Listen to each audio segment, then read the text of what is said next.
My name is Robert, and I lived with my wife Linda for 30 years. 30 years of shared life, joy, arguments, reconciliation, holidays, and everyday struggles. When we got married, I believed our marriage would last forever. And for the most part, it did, until one small detail turned my world upside down. We met in the late 80s in Chicago. I had just started working at a construction company downtown, and Linda was a young accountant at a small office on Michigan Avenue. We met in the late 80s in Chicago. I had just started working at a construction company downtown, and Linda was a young accountant at a small office on Michigan Avenue. She wore bright dresses back then, always smiling, always radiating confidence. I was a simple guy in dusty work boots, but somehow, she noticed me. We began dating quickly, coffee after work, walks through Grant Park, cheap pizza in little neighborhood places. Within a year, we were married. Our first apartment was small, noisy, with neighbors who fought all the time, but we didn't care. We had each other, and we believed nothing could shake us. Years passed. We raised a daughter, Emily, who became the center of our lives. We worked hard, bought a modest house in Logan Square, and built what seemed like a solid marriage. We had our share of arguments, sure, but we always found a way back to each other. Or at least, I thought we did.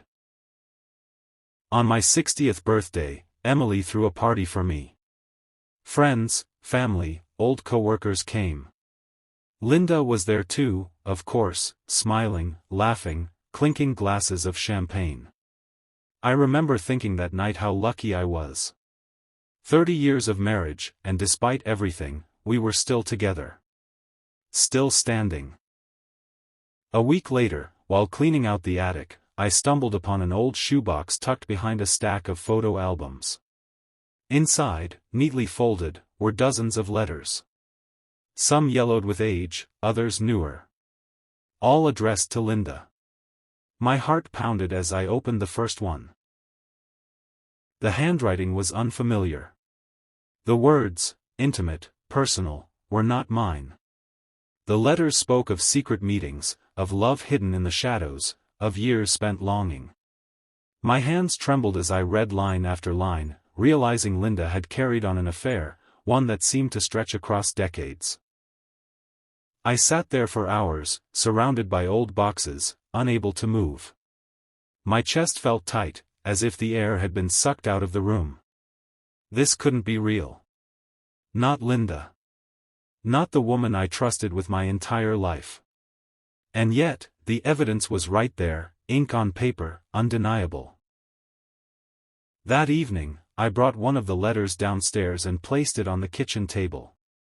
Linda was washing dishes, humming softly. She turned when I cleared my throat, drying her hands on a towel. I slid the letter toward her without a word. Her face went pale. She sank into the chair across from me, staring at the paper as if it were a ghost.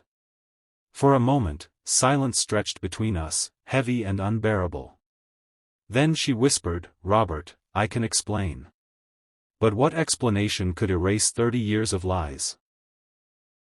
Tears filled her eyes as she confessed. The man was someone she had met before me, a lover from her youth. They had reconnected, writing letters, meeting in secret whenever they could. She claimed she never stopped loving me, that the affair was a weakness, not a replacement for our marriage. I listened, numb.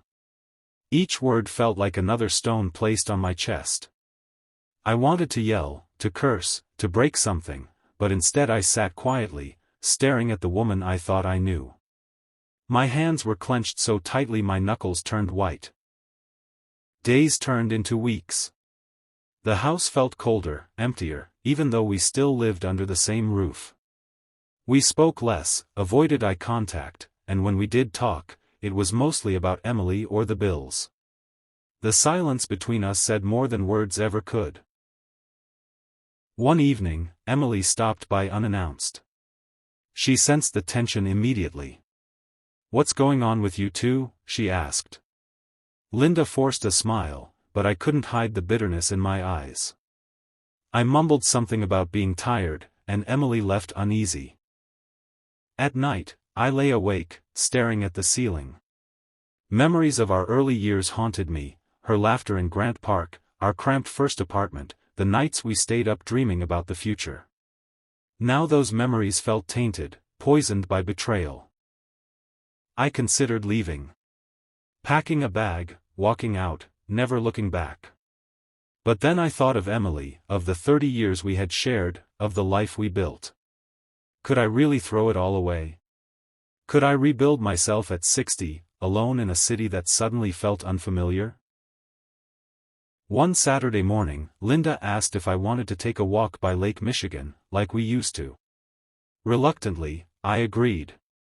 The lake shimmered under the sun, waves crashing against the shore. We walked in silence for a long time before she finally spoke. "I'm sorry, Robert," she said, her voice breaking. "I know I hurt you. I can't undo the past, but I want to spend the rest of my life making it right." Her hand reached for mine.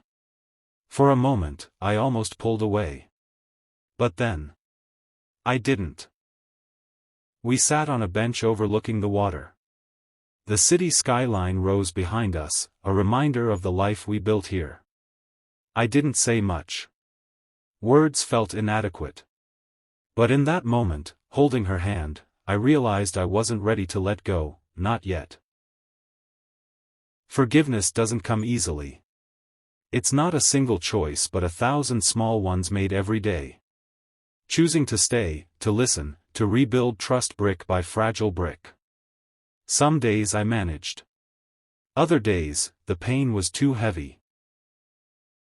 Months passed. Slowly, the sharp edges of betrayal softened. Linda tried, truly tried. She stopped hiding things, shared every detail of her day, wrote no more letters. We began talking again, not just about Bills or Emily, but about dreams, fears, little things that once bound us together. I don't know if I'll ever forget.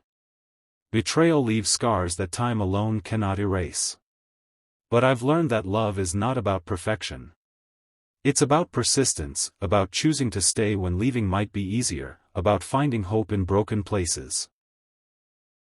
Now, when I walk down Michigan Avenue, I remember the day I first saw Linda, standing in the sunlight, smiling at me like I was the only man in the world. That memory still hurts, but it also reminds me why I stayed. Because beneath the pain, there is still love. If you liked this story, please subscribe to the channel, leave a like, and write in the comments what you would have done if you were in Robert's place. Your support helps us share more stories that touch the heart and spark conversation.